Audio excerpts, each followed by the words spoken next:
Hey everybody, welcome back to the Pixelists Podcast, the podcast about all the nerdy things we love and enjoy. Today, we're talking a little Worlds Beyond Number, The Wizard, the Witch, and the Wild One, episode 12. And whew, what an episode this was, man. I'm really excited to dive straight into this. And we are fighting a little bit against time tonight, so we're going to just speed run through the announcements. Critical Role, episode 68 discussion coming soon. We've been putting out a lot of stuff, highlight videos and all that, so we appreciate you guys showing that some love. And anything else? No, I think that's it. All right. Well, yeah, we're gonna jump right into it then. Again, super excited to talk about this episode, but first we are going to do our recap, which we always do, and we cut that out, host it separately on YouTube. So if you find yourself just on that recap and want to hear our full thoughts on the episode, it'll be linked in the description below. But without further ado, if you would like to start us off, my friend. Yeah, so the episode opens up with the party standing before this speaking mirror with Steel on the other side, seemingly about to tear Suvi a new one. And they essentially bring out this device, like this orb pedestal on a pedestal kind of thing. And Steel basically tells them, hey, I want you guys to put your hands on the orb. Ame is immediately extremely skittish to it and is kind of like, I'm not doing that. To which Steel's like, well, great, your other option's prison, if that's what you'd prefer to do.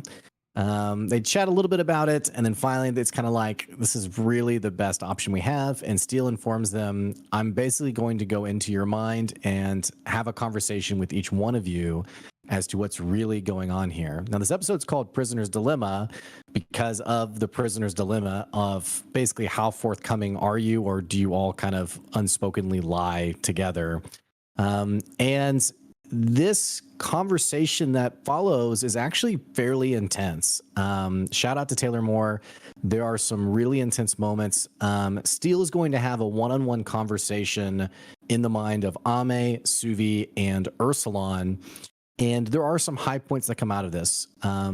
Steel is immediately very, I would say, kind and welcoming to Ame, and exchanges her regards for grandmother Rin having passed away, and basically says, I'm so sorry that happened to you, and pretty much asks, like, what's been going on, like what's been happening here. Meanwhile, with Ursulon, she's really asking the nature of how Ursulon came to be with the party. Now, the whole prisoner's dilemma piece, how that comes into play is Ame reveals to Steel that Ursulon is a spirit. Steel then also, and talking with Ursulon admits that he is in fact a spirit.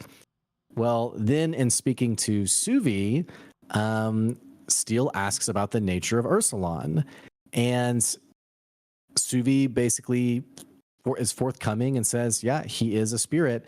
And Brennan has this cool sort of like tension cutting moment of, you realize in this moment that this was a very important test of honesty for Suvi, and she fortunately passed by being direct and honest about it.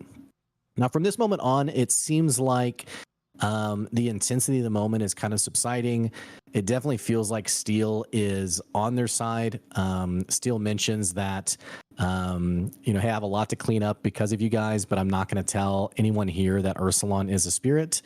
And additionally, really kind of catches up on like other extraneous details, like tell me about the sword, how did Ursulon get it? But there is a very interesting point of detail here.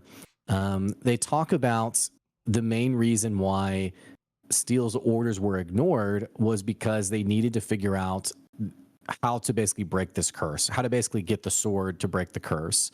And Steel basically says, like, hey, this is priority number one. In fact, it's so much priority number one that if you guys were to break this curse, then the curse would be destroyed forever and we would never know who placed it on you. So I'd like to invite each of you to join me at the Citadel where we can study the curse. And when you break it, try to capture, I guess, look at the data code of its origin. Who knows magic in this world? And is like, we would like to see, to do it together so that we can kind of figure out who put this on you and for what purpose. Again, Ame is very suspicious. In fact, she flatly says no immediately.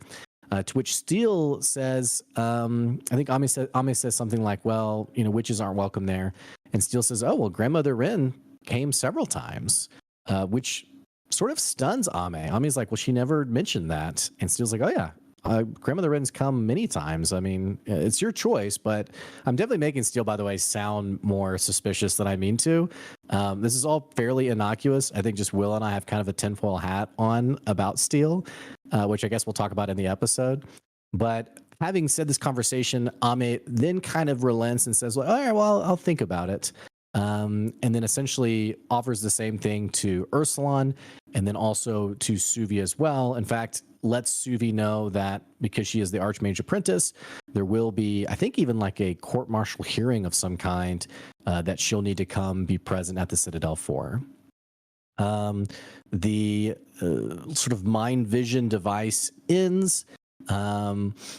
Steele reminds them to kind of keep things locked down. Steele does inform Ame that as soon as she gets there, she is immediately priority number one going to free Naram and arrest Moro for his crimes against the spirits. And then also we find out that Suvi is, despite being best friends with Ursulon, has some fairly harsh feelings towards spirits in general, like many of the wizards of the Citadel. And Steele sort of presses against that a little bit and talks about how this was sort of this was their world that we sort of built around, that humans sort of took the origins of the spirit world to sort of design and create this world. And there is some sort of like owed respect there. Despite all of this, the party's given the order to just lay low again. And surely that's it. Nothing happens after that. Surely they wait. Will, you want to take the second half? Yeah. And Steele did let it be known that like she was gonna free Naram and like set this all right. And so everyone's kind of like, okay. And they are heading back to the Chantry, and Ursulon, knowing that things are gonna be set right tomorrow, goes to his room, but he sees the coral ring on the table that he had left there. And the ring makes this excitement for potentially going to the Citadel and getting trained, by the warriors there. It all just washes away because he sours and remembers Naram, and that they have to wait a whole day to do anything about it. So he just angrily draws Wavebreaker and swings on the ring. And Brennan has this nice line about the sword being for most of his life this gift from Suvi. It wasn't something he chose. He and his friends found it and they just decided it should be his. But in this moment, this is his sword and it belongs to him. And Brennan actually has him make a dexterity save for swinging. And he hits an 18. And he describes the ring just sundering and it, scattering into a million pieces, and also blood kind of coming out and scattering as he does this. And it's kind of pulsing, this blood, as if there was still life force in it. And Brennan describes Ursulon seeing like this eye within the blood, and it's Naram's eye. And Ursulon hears this voice, and it says, "Little cub, I am glad to see you have grown." And Ursulon somehow recognizes this voice. And so he goes and tries to gather as much of this scattered blood as he possibly could that has gone across the room. And he's also breaking more things in the room. And Brennan actually has him makes a constitution save for each thing he decides to break.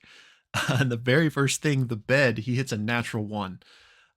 So it's described as like these cuts on Ursulon's arm start like the blood from Naram's blood like goes into his open wounds, and he starts having a seizure essentially. And as he does, he kind of enters this vision. And in this vision, he is barely a cub.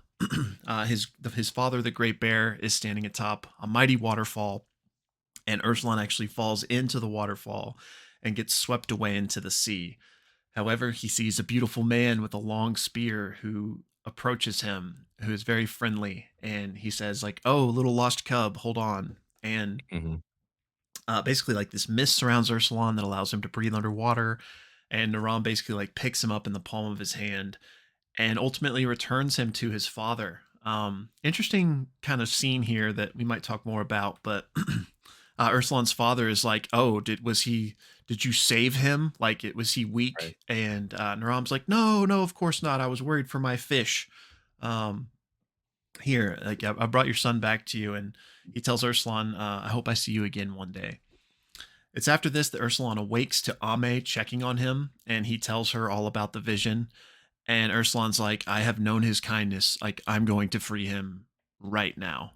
And Ursulan basically sprints to the armory, and Ame's like, "Wait, what the heck?" And she follows him. There's no one in the armory, thankfully. He grabs another cool ring and tries to put it on, but again, Constitution save, and he fails. So his body is rejecting the ring, so he throws it off. And he's like, "We have to free him right now. He deserves to be freed. I'm going."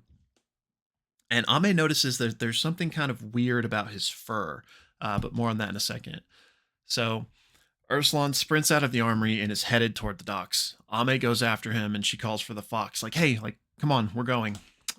Meanwhile, we cut back to Suvi's room, and Moro has come to her door, sucking up like he always does, being like, "Hey, where'd you go off to today?" And Suvi's like, "Not tonight." She says, "Steel will be here tomorrow. Don't bother me." Back to Ursulan and Ame. Ame screams for Suvi as she's just like running down the street. She just says, "Suvi!"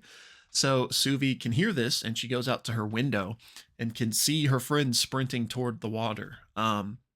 But Suvi has this moment, after getting ridiculed by Steel, and she's like, "I can't keep doing the same thing and expecting different results." So instead Right. of following her friends, she goes down to their rooms to see if she can kind of piece together what may be Right. going on. And she can see all the destruction in Ursulan's room, and so she decides to spend the night mending the bed and mending everything he broke, and will not join her friends. Cut back to them though.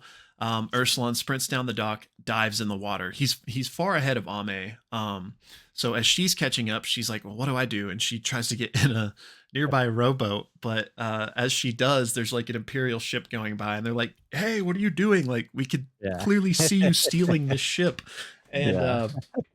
she tries to talk her way out of it, but like does not get anywhere. Yeah. So ultimately, she cannot follow Ursulan, and he is alone. And as he's swimming to the derricks, swimming to Naram, he decides, like, "I'm not going to come up for air. Like, I'm just going straight down to it." And Brennan has to make a con save, 14, and he sucks in water. Like, he can't hold his breath any longer. But he comes to realize that it feels like air to him. The magic of the ring that he destroyed and Naram's blood that entered his system is kind of giving him the same boon that the coral ring would have, so he can breathe underwater. Um, because the magic was Naram's all along. So he swims and he finally makes his way to the base of this derrick. And he happens to see a fish swim in between the plane of like the derrick, and it just gets sliced in half immediately. And he realizes there's these eyes at the different points of the derrick that are serving as kind of like an invisible force field. But he does realize that the eye has to see in order to enact. It's not based on movement, it's based on sight. Um, so Ursulan is like, "What do I do here? What would Suvi do in this moment?" And then he realizes, "I can go invisible and I'm going to have to try it." So he does just that and successfully crosses through the barrier, swims down to Naram and tells him, like, "I'm going to make this right." And he is just surrounded by blood here because Naram is like constantly bleeding from this wound beneath him. Um, he introduces himself to Naram as Ursulan and says, like, "Hey, they're using your blood up there." And Naram's like, "They only think they do, but my blood went out into the world and it has brought me you. Like, my blood is protecting me, and they don't even realize like what they've gotten into." Um, but he also realizes in this moment that he is not so much trapped. Naram could free himself at any moment, but doing so would cause such a tidal wave that Port Talon would be destroyed. And he also reveals that he's being pinned down by his own spear. That's how they've captured him here. But he tells Ursulan, "Perhaps if you can strike true with Wavebreaker, we can have the best of both worlds. I can be freed and we can spare Port Talon." So, can you find it in yourself to feel your breath and strike true? And so Ursulan unsheaths Wavebreaker, and there's this great line that says, "Are you fast enough to hold the part of you that is eternal?" Um, and he will walk this path of danger and stand for the brighter tomorrow. He brings the sword high above his head, and he accepts that this is the world, that this is a world where that is not upheld, but that doesn't mean you are scared and step aside, because to have honor is to meet it head on. And so he swings down the sword. And Brennan, I know I'm getting long-winded, but this is also good. Brennan, Good. Brennan explains that in a story governed by dice rolls, I can say that this roll will change the fate of this campaign. Whether this succeeds or fails can completely alter all of the events to come. You're making a straight attack roll, but should you choose, you can make it with advantage, with the trade-off being that you might end up being trapped here in Naram's place. Lou accepts that trade and rolls with advantage, and he gets an 18 and a 23. And Brennan says, knights left this world long ago, but a knight is someone who chooses danger for themselves over danger for another. If you do that, our knight's truly gone. The sword comes down, and that's where the episode ends. Left on this massive cliffhanger. Man. But a fantastic episode. Episode 12 of The Wizard, the Witch, and the Wild One. Prisoner's Dilemma. Again, if you're just on the recap and want to hear our full thoughts, it will be linked in the description below. But my guy, we got a lot to talk about. We do. What a fantastic episode, just first and foremost. Yeah, I think this was my favorite episode. This was the Brennan Lee Mulligan that I fell in love with Calamity, where I was in awe of his way, his quickness to create a compelling, inspiring moment.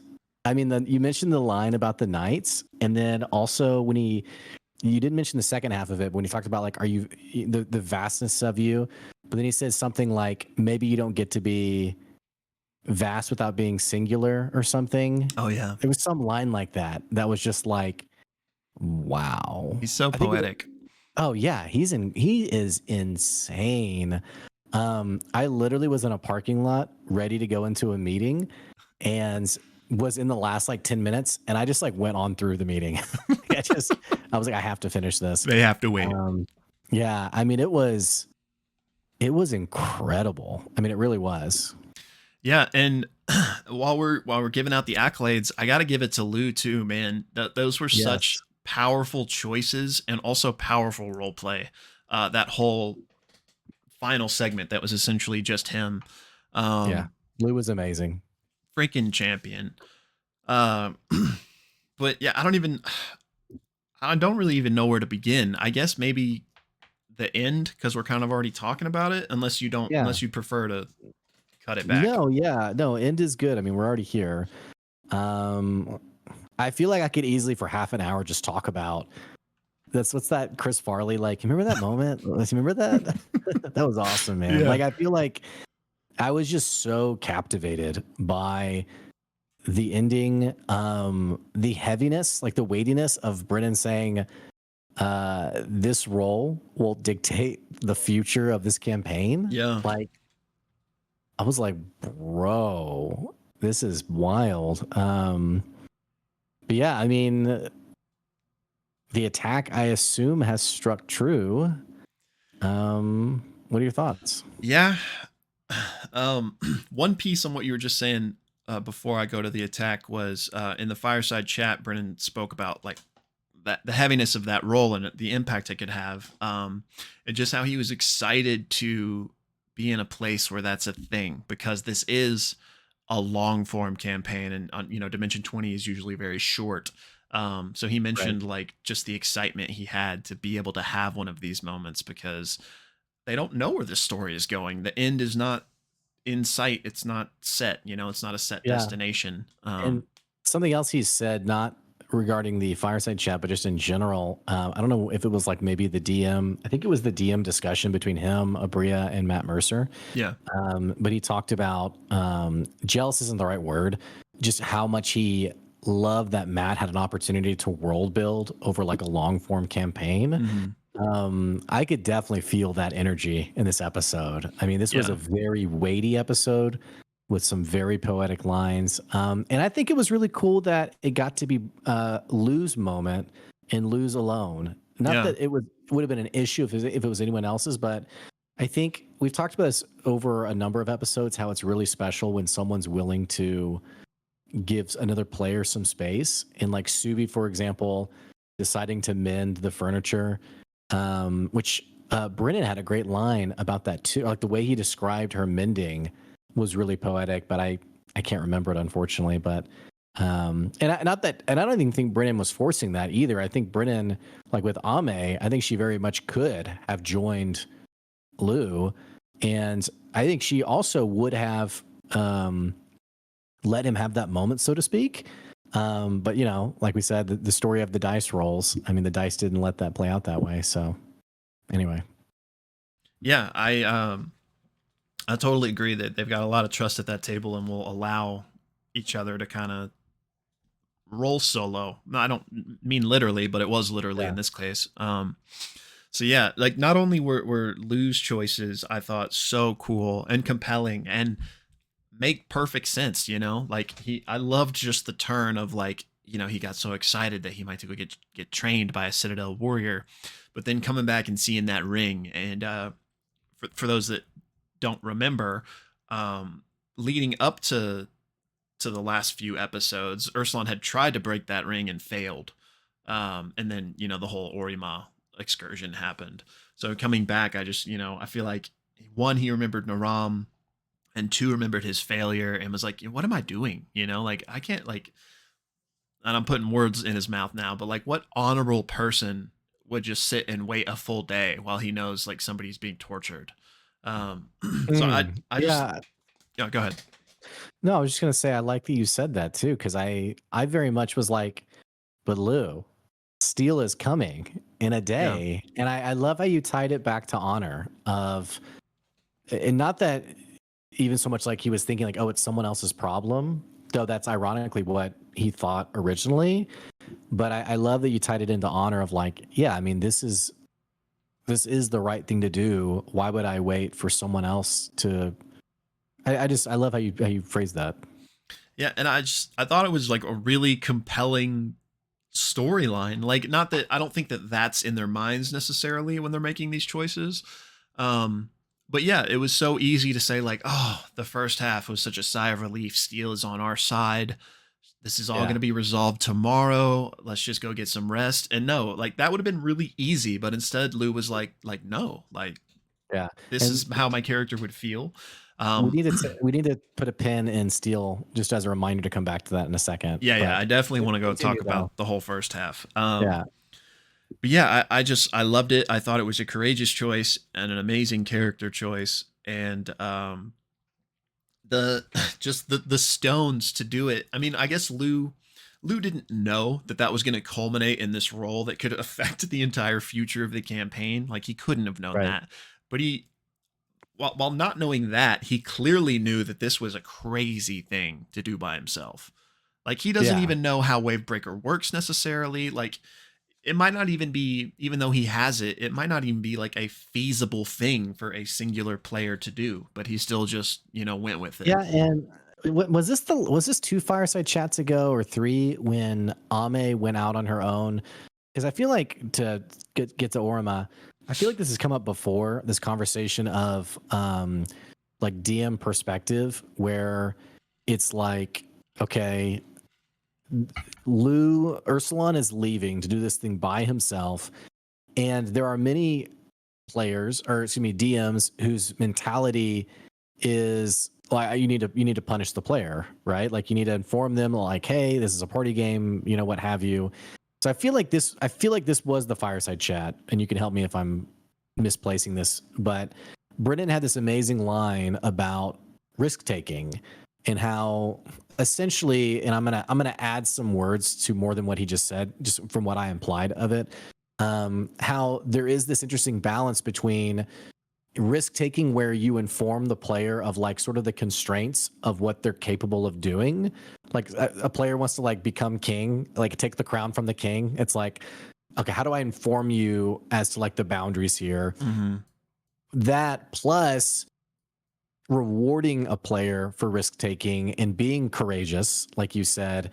And I think the line Brennan said was, I think it regarding Ame, was if you always punish players for their risk taking, then they'll forever play it safe, and you'll wonder why is the story not moving forward at all. Right. And coincidentally enough, we had this incredible story moment because Brennan allowed Lou to take this amazing risk and rewarded him for it. So I just, yeah, there's a great insight there on DMing, I feel like.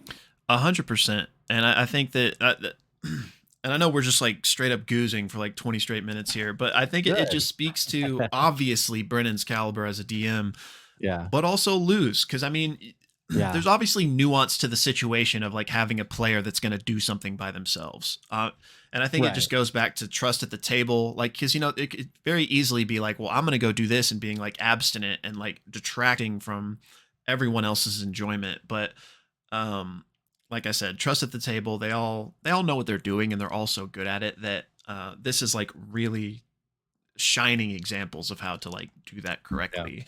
Right. So totally with you. And yeah, I love that callback to what Brennan said. I think you're right that it was like 2 fireside chats ago. Man, we really just need to like make a video like collecting all of these like gems that they, I guess, Brennan, Matt, everybody, and just make like a golden hour of DM advice. But that's neither here nor there. On the roll, so to take us back there, he rolled really well. I think it was an 18 and a 23 or something like that. I have it written down. I'll just look.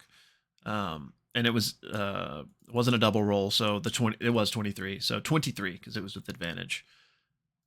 Pretty high, like you would think. Success.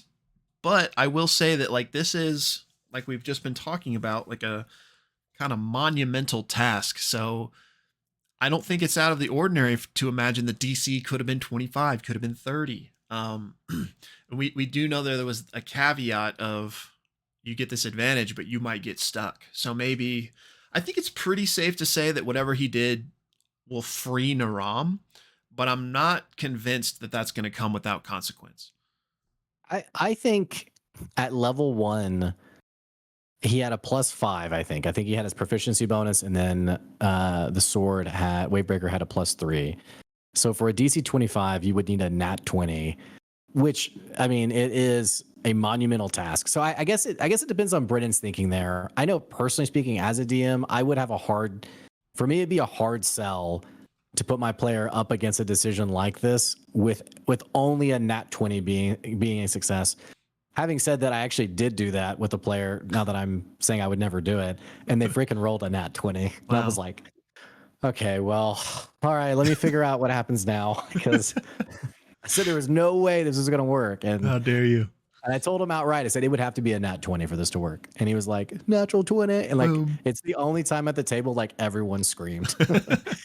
So anyway, gotta love those moments, I see what you're saying. I think my money is like 80-20. He's good. But I could definitely see your perspective for sure. Well, yeah. And to be clear, I do think it was a success, but I think it could be a conditional success, and not that means,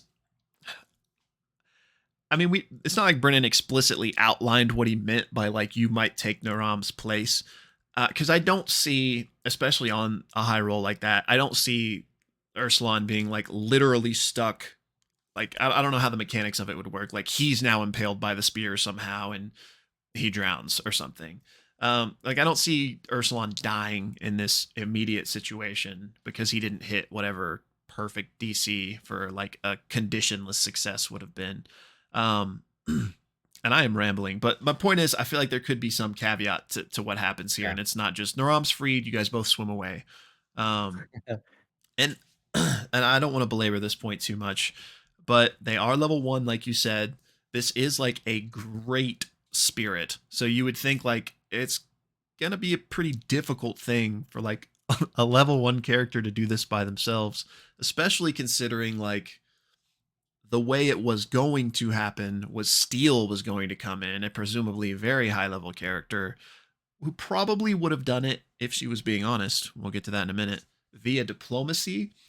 But if not, then, you know, who knows what level she is, but I'm assuming she's way stronger than the party. So if there was this hypothetical like DC, I would imagine it was more akin to somebody Steel's level than a level 1. Yeah. Now this is all just like hypothetical, and obviously your job as a DM is to like, you know, adjust and move things. And you know, when Brennan realized it was just Ursulon by himself, you know, perhaps whatever the DC was in this hypothetical was moved down.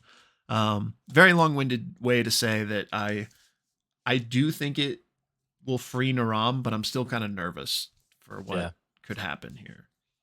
Yeah. Unfortunately, we only have a couple of days to wait.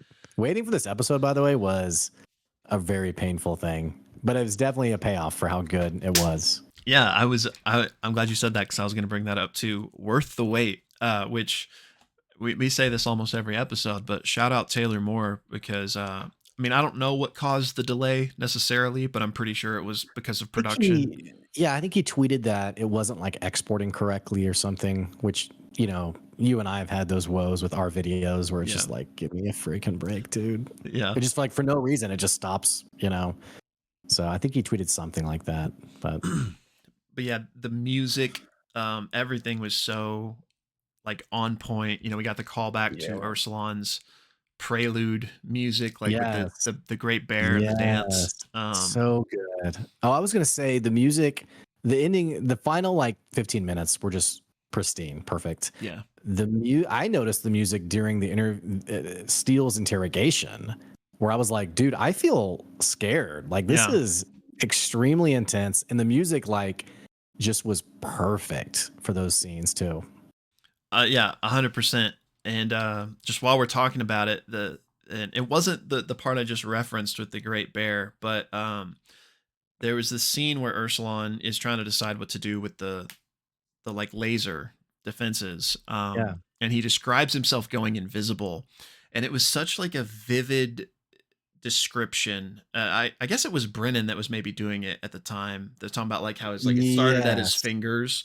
The music that was in that scene was so visceral and so good as well. Like just him becoming one with the sea in the moment was kind of like. We have Brennan come do all of our games for us. You think he's up for that? I mean, I bet so. He seems not very busy. I just want him to tell me what to say. just sit by me. just narrate my life as I go about my day. Make me feel important. Yeah. So yeah, shout out Taylor. It was worth the wait. But yeah, I liked another cool, just very brief detail without getting too into the weeds on it. But I just like, we talked about like trust at the table. Brennan like really being thoughtful about his players. He said a few times Ursulon has quest fever, and I had never heard this before, but knew exactly what it meant. And we kind of already said it like already, you know, but just again, like Ursulon he's set on this. How can we do this together, like moving forward for the rest of this scene, as opposed to like, oh, now's not the right time, or I envision you guys getting to Naram in 3 episodes. So sorry, man. Yeah. But again, shout out to Brennan for that. 100%. And one last thing, not you continue if you have, obviously, but one last thing for me that I wanted to say on this was, you know, we've shouted out Brennan, we've shouted out Lou. I also want to shout out Aabria's, I thought, courageous choice to not follow. Because especially at that point. Sorry, go ahead. Oh, I was just saying it was equally beautiful. Was all I was adding to it. That's basically all I was going to say as well, because especially at the point where she made that decision, it was Ame and Ursulon. So like, it wasn't like, oh, this is like an Ursulon only moment, because that wasn't the case yet. So I applauded that. And again, it also made perfect sense with her character. Like I was glad that she didn't go, because I was like, don't do this again. Like you're going to get in so much trouble. And, so yeah, bravo Aabria. And I thought it was poignant, you know, her whole little vignette of going and mending. So I love that. And I thought it showed a lot of character growth. Yeah. But anything else on the I guess ending segment? No, I don't think so. All right, well, let's cut it back to the prisoner's dilemma, which this was just such a cool, like, I love like thought experiments and philosophy, and the prisoner's dilemma is that wheelhouse exactly. And so cool to bring it like in D&D with such a D&D flair with this Yeah. telepathic orb. Yeah. So cool. Like I want to steal Yeah. that idea and put my players in like a Yeah. hot water, which I all of them are so good at this that I wouldn't ever think of them to like metagame the situation. But I was just like, we're like you're talking to them all at the same time, but obviously in D&D you're all in a room and you have to Yeah. do one at a time. Like if I ever did it, I wonder if I would like make the other players leave the room and like one by one come in. I don't think they did that here. But No, I because there were just some moments. Sorry, go ahead. I no, no, didn't mean to no, interrupt you. no. I was basically done. But I was just saying there were a couple moments where like a question was asked, and either to Ursula or Ame, and they joked about like looking at Aabria and Bria being like, yeah, you're right. So I think that added to some of the intensity of the moment for sure. And yeah, I mean, definitely, it was a very intriguing conversation, especially. It's interesting because I think people who are who haven't thought about steel in any way other than just like, yeah, like, Suvi's kind of unspoken guardian, they're probably like, what's the big deal? But for what you and I talked about, I was kind of just nervous in general. Every episode I get more and more suspicious of steel, unfortunately, which, I don't know. I have an NPC in one of my campaigns where the players, like, no matter what happens, they're always suspicious of this one character. Even if I like do the most generous thing, they're just like, he's got to be evil. Like, who would do that? So I don't know. I don't know if Brennan feels that way or if we're like actually onto something. But yeah, I didn't know where the conversation was going to go. I thought it was interesting that they outed Ursulon. And then I'm very interested on this whole come to the Citadel direction too. Yeah, me too. So on Steel, she very good guy Steel. Like I kind of didn't. Too good guy. You think so? She's too nice. She's like you. Well, here's I just don't know. She was nice to Ame pretty much Very from the nice. jump because Yeah. it was like I know you're kind of just in the crossfire of this because Ame was like pretty truthful and forthcoming. But I feel like she was pretty stern with Suvi until that like little test that she gave her with the Ursulon question. I would say she was parental, but not like mean. Yeah. Like, to be honest, why'd you do this? Yeah. That's Continue though. That's the vibe I got, which I mean makes sense because she basically is Suvi's parental figure in her life. Right.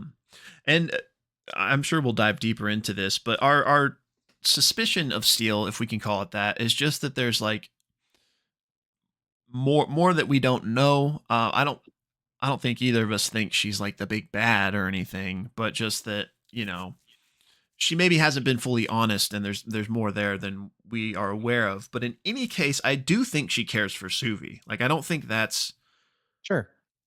like I can see that. Yeah. I don't think that's like falsified. So this whole interaction made a lot of sense to me. I loved it. I thought her characterization was very parental, which makes sense. All that being said though is I kind of am with you that it was too good, like too much of a good guy, which I'm not saying that's like a mischaracterization. It's just feeding my suspicions because like it was like the best possible outcome. Like not only are they going to get away out of this mess that they're in currently, but also she just so happens to be like, oh, I'm freeing Naram tomorrow. Like we're going to make that all right. Which even sorry, go ahead. No, Go no, ahead. I need you to cut me off because I just keep going. But just Do you think she was actually going to do that? That's what I was gonna ask you because like I think it's possible for her to truly feel that way. I think that that possibility exists. But okay, here's what I wonder. similar to how we saw Suvi's kind of dichotomies of reactions to Naram. The first one being like, "What did you do?" Like horrified, and then like 5 minutes later, after Moro was talking about like the implications and what this could mean for the Citadel, she was like kind of on board. That's what I wonder. What would have Steele's reaction been? Because even if she was earnest in the moment during these conversations of like, "Oh, I'm totally gonna set that right," tomorrow when she arrives and actually talks to Moro and maybe can like understand more of what's going on, could she have flipped the script? Right. I don't know. And Suvi, I wrote this down, made an interesting comment about like, I know how we treat spirits at the Citadel, something to that effect. Um, which, you know, we do know that they are kind of ends justify the means, at least from what we've been shown so far. So I And don't know, man. I do feel like she obviously had a relationship with Grandmother Rin to some extent, which would, you know, mean she probably does understand spirits and maybe honor them more than the average Citadel wizard might. Unless that's all just like a long part of her, you know, con as well. I guess I don't know really know where I'm landing on the fence here. I think either makes sense and are possible. I'm still I mean, suspicious though. she's made statements to build trust that the party has no real way of verifying. You know, to Ame, oh, Grandmother Rin came a bunch of times.